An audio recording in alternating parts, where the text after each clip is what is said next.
The Lore of Culpepper Castle by Pernell Rogers. What was it about castles? Sarah didn't understand it. She'd grown up in Youngstown, Ohio, where none existed. Castles had never crossed her mind until she took a trip with her parents to drop her oldest brother off at the University of Mount Union. As they neared the Alliance Ohio College, 16-year-old Sarah gazed out her window and spotted an actual castle in the distance. In front of the stone edifice sat a sizable lake, its waters still. Nothing blocked the view of the structure from the road, and it stood out. A real stone castle. She locked her eyes on it and was overcome. Her desire to become an archaeologist and historian started at that moment, and she pursued her passion while in college. She forewent marriage until after she visited the European castles she'd always wanted to see. Those in France, Germany, and the United Kingdom were her favorites, and all her vacations involved trips to visit and study the ancient European monuments. 2 days ago, Sarah's international flight landed at London's Gatwick Airport. She was excited to visit the many castles built within the county limits of Kent and East Sussex in southeastern England. It took her a while to become comfortable driving on the opposite side of the road, but the more she did it, the easier it became. The same thing happened during her previous visits to view those in Wales, Scotland, and Ireland. Although castles remained her primary interest, it was the lore that grew from the people within the villages that truly pulled her in.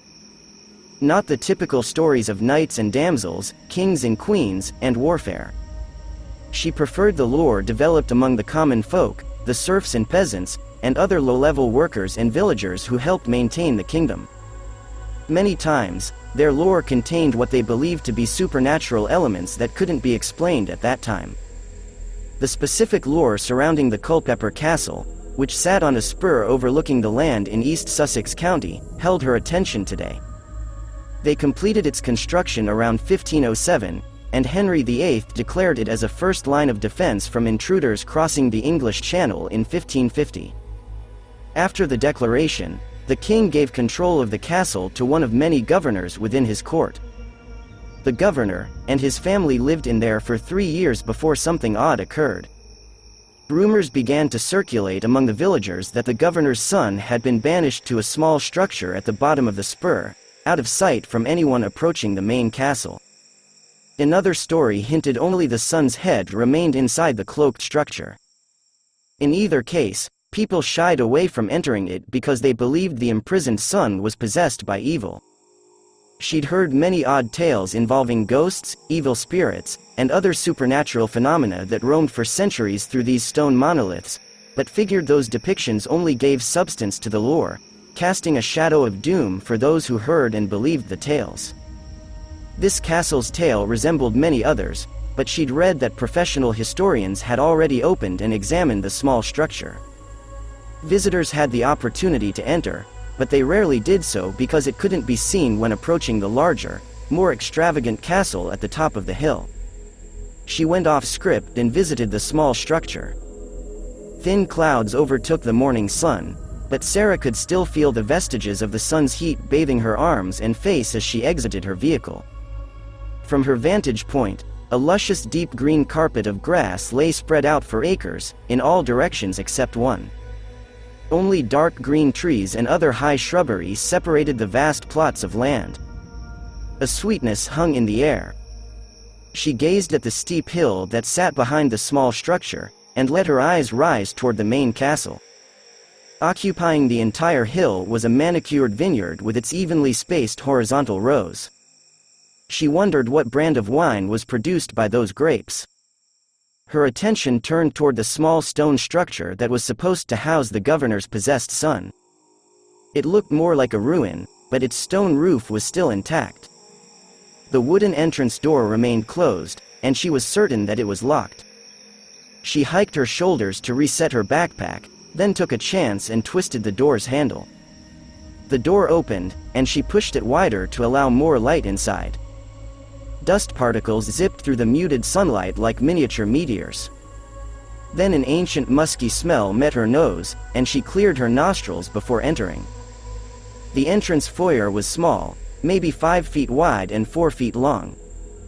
The low ceiling caused her to duck, although she could have straightened up without hitting her head. She passed through another doorway and entered what looked like a small, dimly lit chapel, its ceiling being higher. Sarah pulled out her phone and switched on the flashlight. It was evident that no one had visited this place for a very, very long time.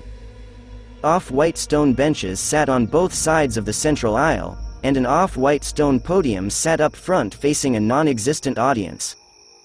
Behind the podium stood an old, dark wooden door with a lock.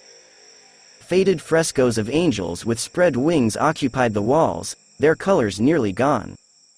She spun around to take in the entire chamber, then noticed a hearth in the chapel's rear near the foyer. She concluded that the hearth was probably needed to prevent the chapel from getting too cold for its past worshippers, and they would keep it comfortable by starting a fire. As she got closer, she realized that there were still ashes sitting at the bottom. Ever the curious one, she kneeled, pulled a pen from her pants pocket, and began rooting around in the ashes.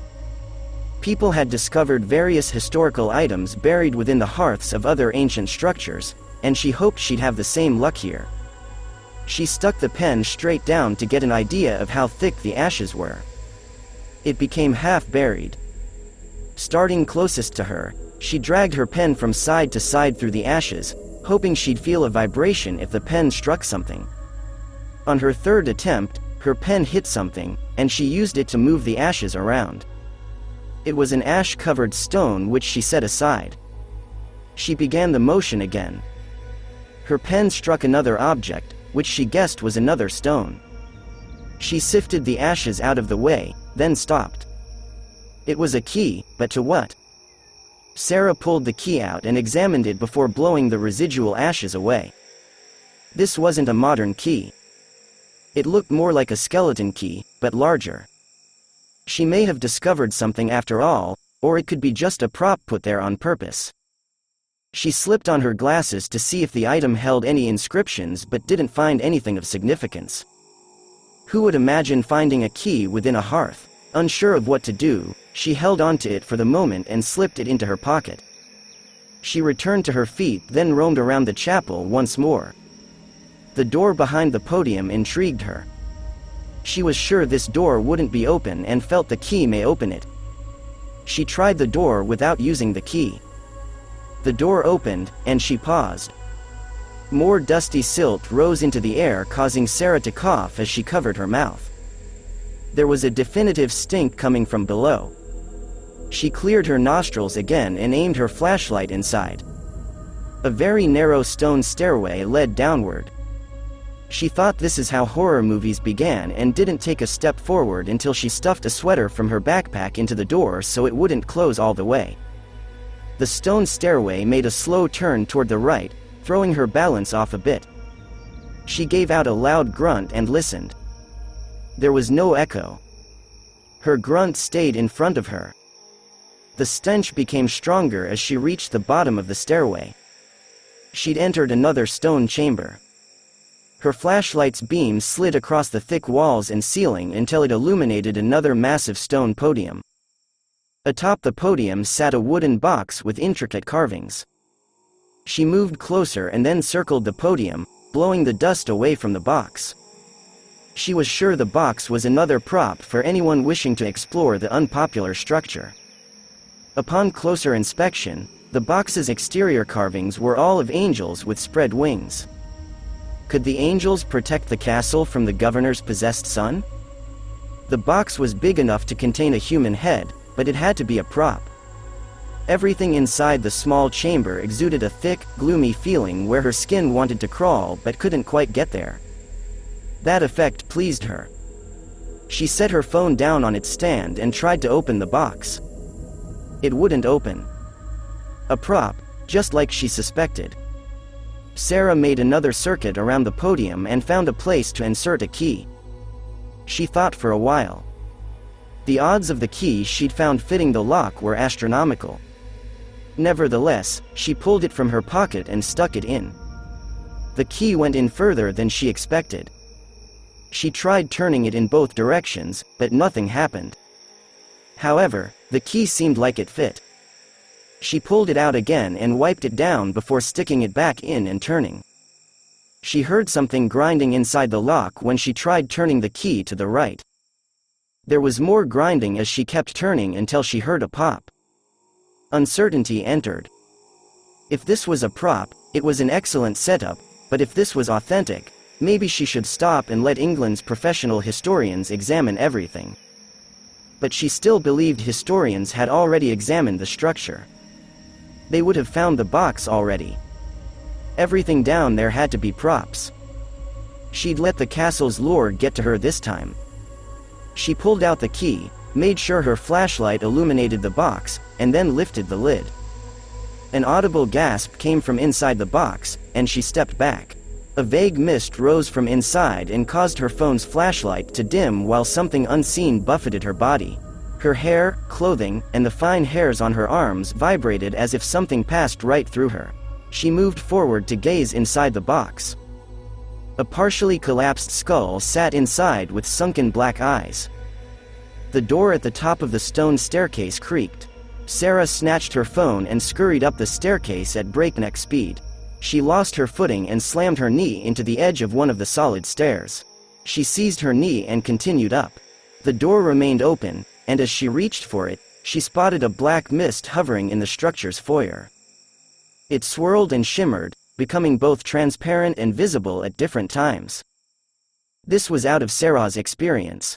She stood perfectly still while slowing her breathing so much that she could barely feel the air enter and exit her nostrils. The mist made no noise as it hovered. Then the mist seeped outside and away from the structure. Sarah paused before setting foot back inside the chapel, in case the mist came back. Seconds later, she was comfortable enough to exit the small structure. Gazing out at the English countryside, the world remained normal. She gazed up at Culpepper Castle, where most visitors stopped. That's when she saw something invisible crashing through the bushes. Then the unseen entity started uphill, racing through the vineyard, leaving a path of destruction until it reached the castle's outer walls. It was so odd to watch the shadow like mist scale the wall. Then she thought she'd heard a scream in the distance.